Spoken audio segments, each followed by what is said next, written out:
All right. When do you intend to write the exams? By March also. Okay. Have you registered for the exam yet? No, I've not registered yet. Okay. All right. So this class is being streamed right now. I'm going to send the link to as many as are willing to to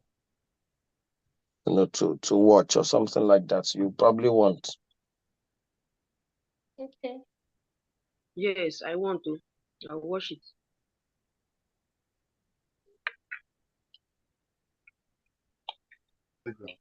No, I'm Yeah, I will send it now.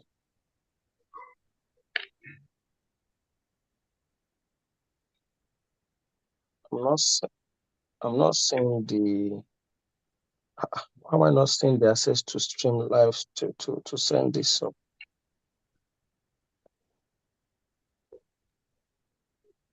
Strange. According to the validity of the class. Okay, I'm just go on YouTube straight and do that. Now we are here, have 4 years ago. Only that we don't understand what they do. All right. So meanwhile, can I just ask that you can also just invite your friends with this link? Right now you can tell people about this class now that is ongoing. You can, like make people to be aware and get them to come. I've sent the link on the free page, and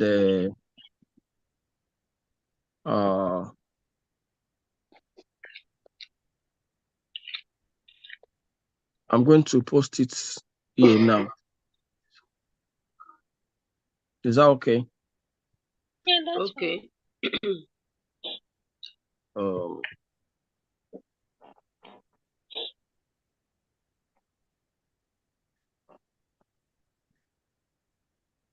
just give me 1 minute. Let me.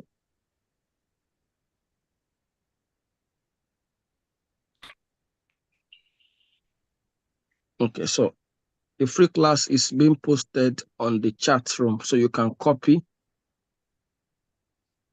if you want and send it, and you can also watch the class later. Now, I want to just say something briefly about this class that we're holding now. 1 minute.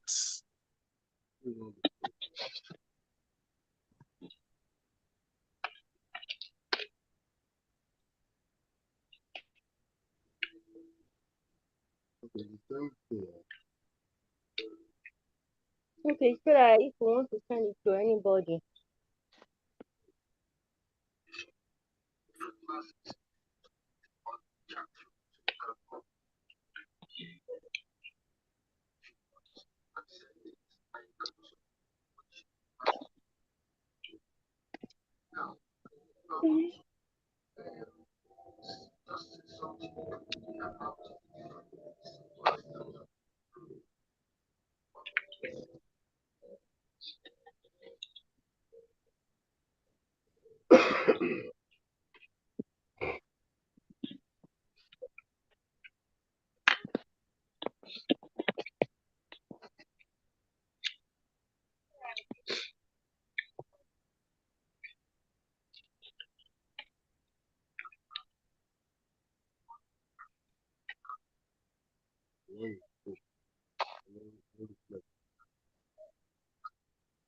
The microphone.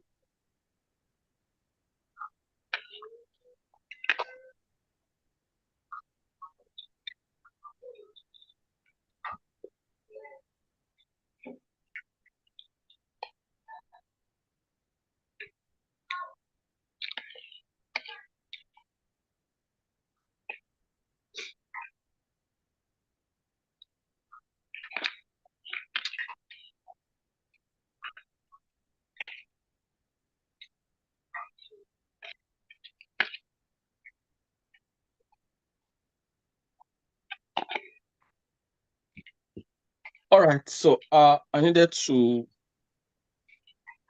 get to a place where I'll be able to have some form of freedom. So quick one.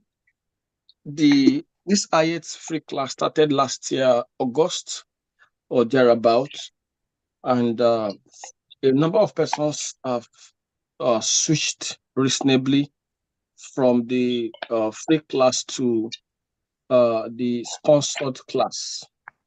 And I want to take this opportunity to explain in a little way what the sponsored class means and what we have done so far. The sponsored class implies that you will be opportuned or given access to a 5 weeks intensive coaching. We were able to achieve that between the month of December and January, where we exposed the students to 5 weeks intensive coaching. And in that coaching, we were able to give access to certain dimensions of training that we believe was necessary for them to actually get the band score of 8 on 7 or 7.5, in their IELTS class and all that. And having achieved that, we try to get them to write a mock test. Now, the way it runs is that if you can write the mock test and you pass, because right now at the sponsored class level, we are at the phase of writing the first mock test. I wanted it to be quite regular, and I wanted this whereby we'll be able to be a bit of accountable for the success we are talking about. We don't want people that will just write a mock test that probably they did not really write it the way they're supposed to write it, or maybe they just went to cheat and then all of that. So we're trying to make it formal in a way that will give room for the kind of success that we are looking for.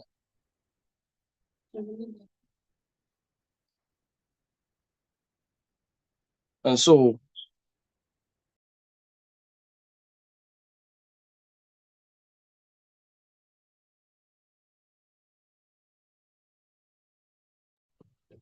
because of that, some of the people that have done the mock tests, I'm going to assess them. We will look at, but I'm trying to find out the best or the more efficient way to get the mock test done. But the big story is that for those that were able to do well in the mock tests, they are going to have access to a sponsorship, and that sponsorship is going to help in a way to achieve. And it's not just about the best 20 people; it's about anyone that is able to achieve a level, a band score. All right. So, if you have been joining the free class, it is good. All right.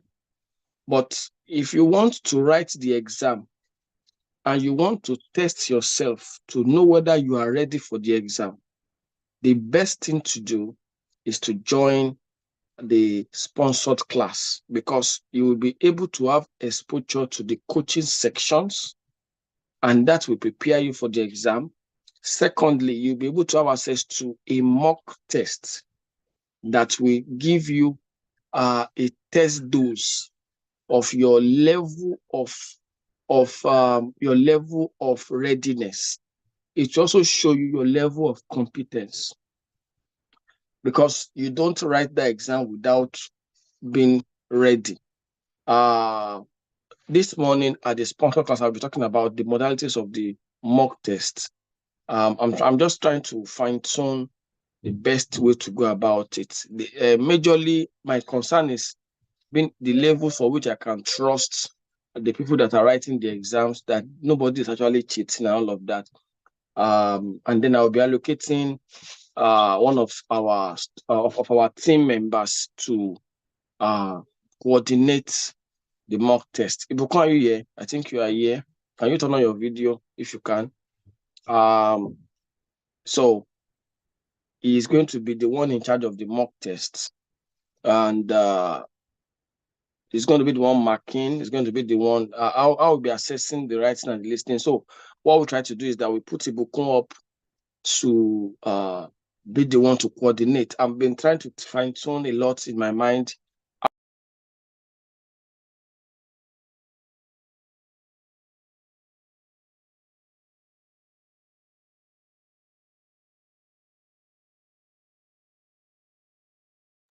The mock test, the strategy of the mock test is to ensure that we don't present incompetent and inadequately prepared students, so that whoever we are believing that we want to sponsor, we are sponsoring them correctly. You understand? And so you like to be sponsored to write your IELTS exam, right?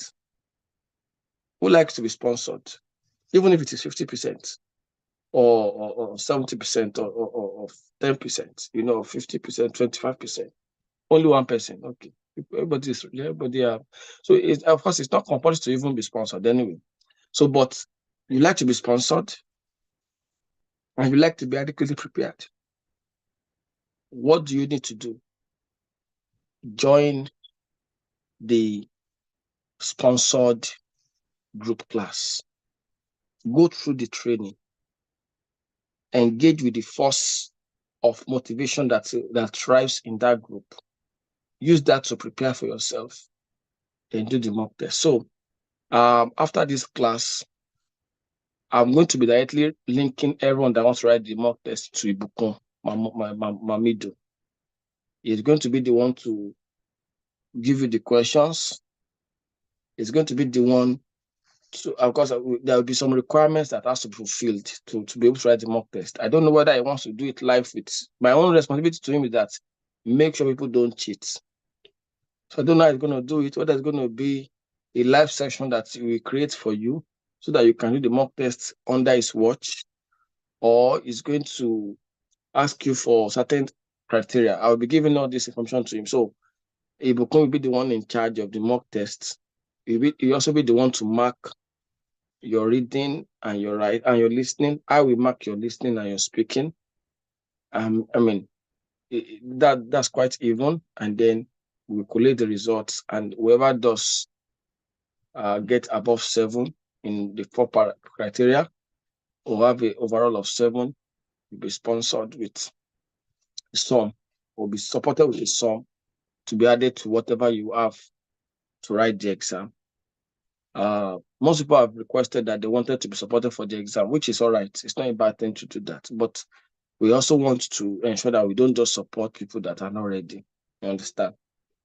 If you go ahead and write the exam and you pass, and you pass with the sponsorship group, we are going to give you money because you passed. Because even if you didn't give you money before, we give you money after to say, all right, for passing, I have this support just to lessen the financial burden that you went through to write the exam. Do you understand? So it's all in all, it's all encompassing. But my own concern is don't continue to listen to this carefully. What it takes to pass IELTS, yeah, it's not an emotional desire to succeed. Rather, it is adequate preparation and confirmed readiness. That's what it takes. So I'll be talking shortly about writing skills before we leave, but I'd like you to understand that what it takes to pass IELTS is not emotional agitation, a feel that I am ready. No, it is confirmed readiness. You must confirm to yourself that you are ready. There must be that actual confirmation, legitimate enough to sponsor a truth in you that you are truly ready and that is not a joke. Are you following me now? And that will have to come through specific stratas that you can really lay hand on. You understand? So I like you to have that understanding and refuse to allow any form of weakness or whatever to limit your commitment and your passion to become to be able to actively engage in this opportunity. I'd like you to put a lot of energy into place, and I'd like you to see how much you can how much you can achieve from these opportunities. Is that okay? So now let me quickly go on to say that the writing skills for tax 1 for tax 1 and tax 2, they are similar when it comes to assessment and evaluation. There are 4 things that you will need to watch out for if you want to assess yourself in writing skills. The first thing is, did I answer the question? That's what we call task achievement. Now, when it comes to tax 1, it is called tax achievement. When it comes to tax 2, it is called task response. Did I answer the question? That is the meaning of tax achievement and tax response. Now, there is a particular level of expectation that your examiner is looking for in your task achievement. Number 1, for tax 1, they want you to be able to summarize the question in your answer. They want you to make reference to the major points, and they also want you to make comparison where relevant. Now, if you're not able to summarize adequately, if you're not able to note the key points and compare when it is possible to compare, you have not achieved the task. And because you have not achieved the task, any other thing you do will not give you the score. Part of the task achievement that is required is, did you write up the number of words that they ask you to write? If they say 150 words and you wrote 149 words or 140 words or 130 words, you have not achieved the task. And because you have not achieved the task, your score will not be up to 6.5 or 7. That is in writing tax 1. The same thing applies to writing tax 2, your task response. Are you able to achieve? Are you able to respond? If they ask you, do you agree or disagree? They want to see your response. Is your response correct? If you say you agree, all right, what they want to know is that, did you give adequate reason why you agree? When they say, do you agree or disagree? Some people without answer, I agree and disagree. No, they wanted you to make a choice, or not and. So if they ask you, do you agree or disagree, and you went ahead to say, I agree and disagree, you have not responded to the question. If they ask you, give your opinion, they are asking for your opinion. They are not asking you to explain it. So if you give your opinion, you don't need to explain. If they say, discuss the 2 points, and you discussed 1 point, you have not responded to the question. If they say, what are the benefits and the disadvantages or the ill effects, these are simple questions you are required to answer. All right. If they go ahead to say, how can you explain, or what are the effects, and you go and talk about something different from effect, you have not answered the question. What they are looking out for is answer the question. And that is what we call task response. If you did not answer the question accurately, you did not write the number of words they were expecting you to write, or you answered the question and you now put extra question they did not ask you, that is, you over answered, you will not achieve a band score 6.5 or band score 7. All right. The second thing that is the parameters for skills is called coherence and cohesion. Now, coherence and cohesion applies to both writing task 1 and writing task 2. What that means is they want to see how your points enter each other. You know, there is a way they expect you to write. They expect that you will start from an introduction. But not only that, they want to see how your sentences connect.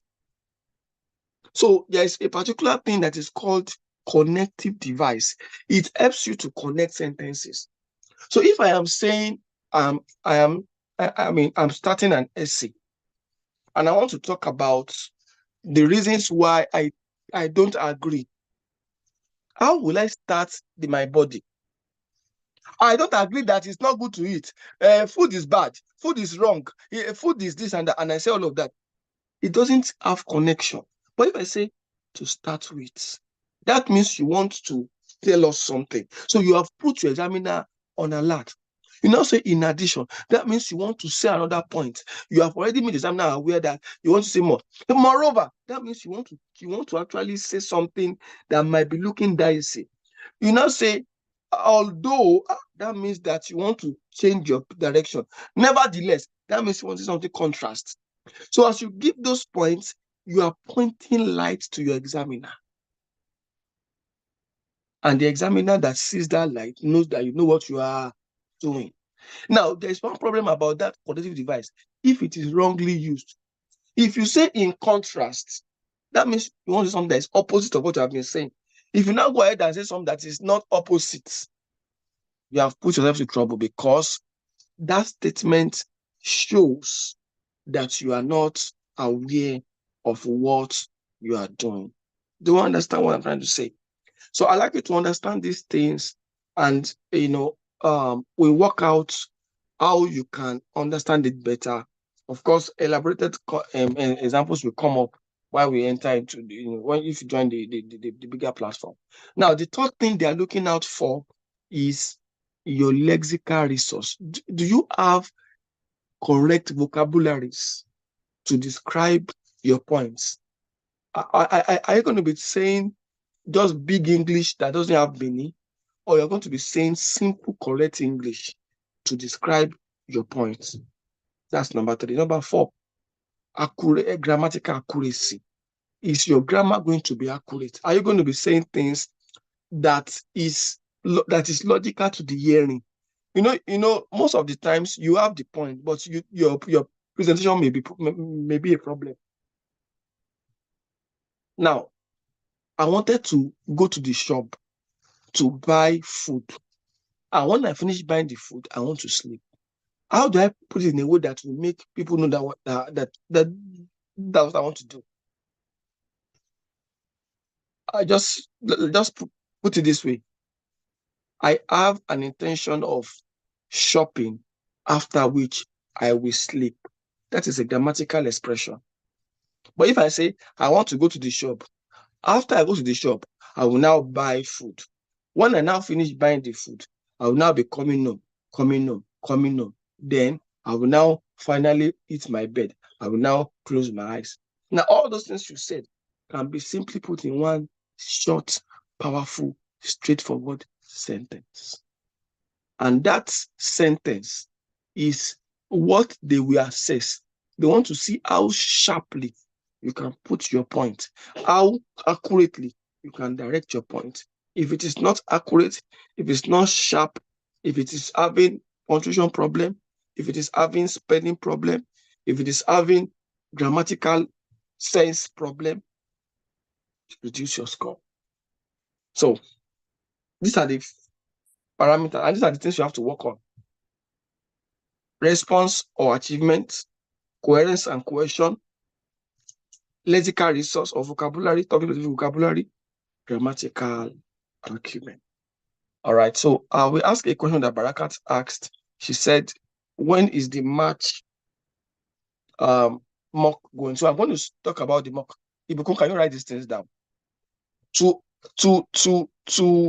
To write the mock exam, there are 4 requirements. If you can please write this down because you're going to be the one to take it up from here. I'll be talking about that shortly. 4 requirements to write the mock exam. Number 1, you must have gone through the sponsored class for 5 weeks or more. Number 2, you must have a printed copy of the questions.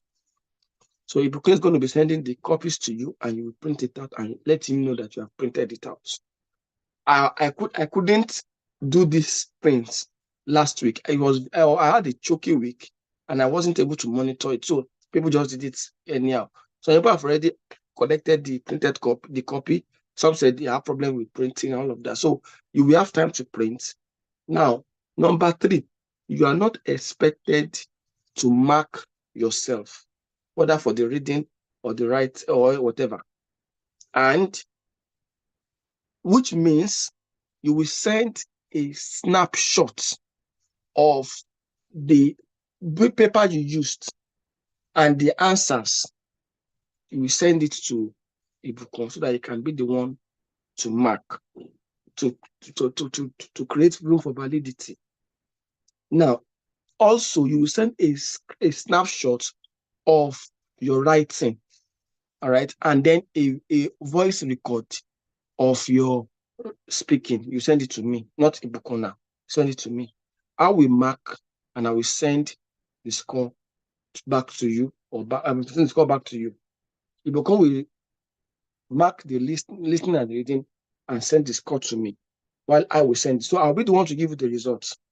You will just send your listening and reading to him, the screen, the snapshots or the video or whatever it is. Send it to him, listening and reading. While you send the writing and the speaking to me. Now, if your writing is not legible, you have failed the exam. If you do not put space in between this score, you have failed the exam. If you are using a small book like all these small books, paper like this to write, you have failed the exam. You must use the normal sheets that they use for the exam. Like I told everybody to buy a 120 booklet. So it is from that booklet you will tear the sheet, or you can even use the booklet itself. But it must show that it's a booklet, not small sheet like as if you are writing a short note. No, the normal stuff, and your writing must be legible.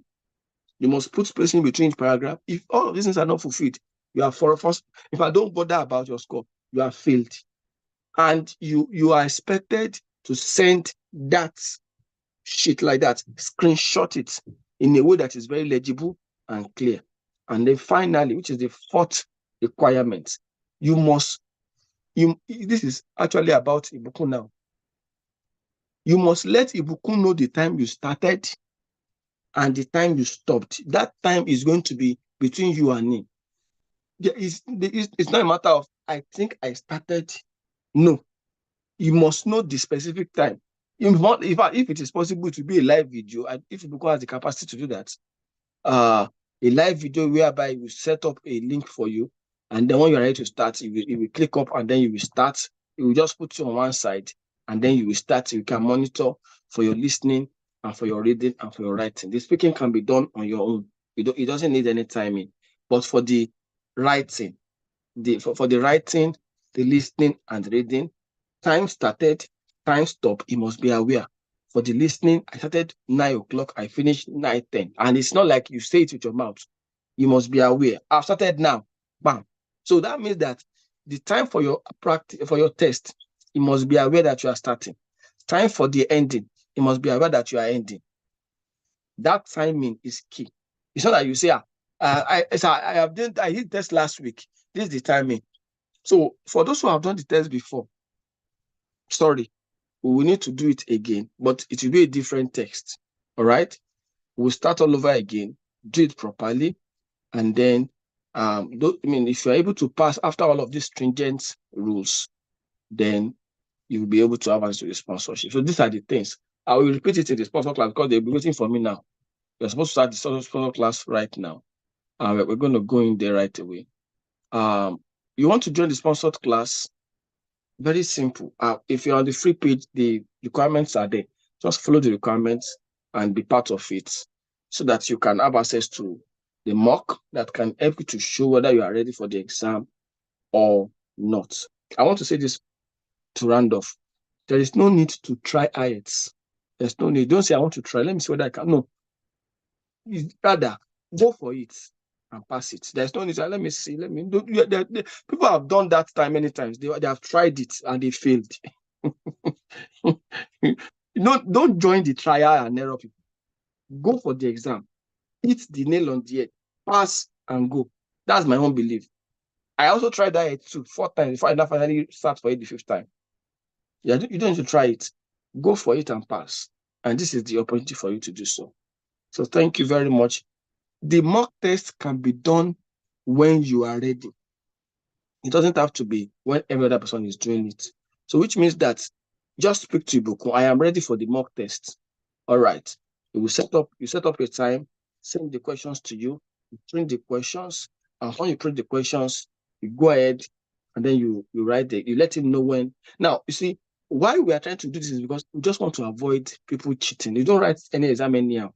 Let's see how we can make the exam worthy. So write it when you are truly ready.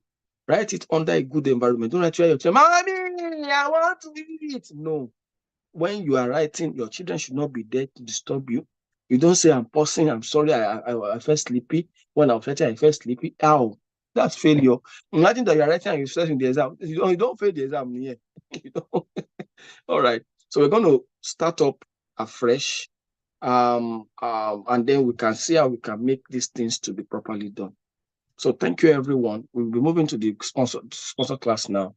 And I wish you the best for your week. Have a wonderful day. Ibukun, we add you to the sponsored class so that you'll be able to have access to people that want to write the mock exam immediately after the sponsored class. Because some people are really itching to write it.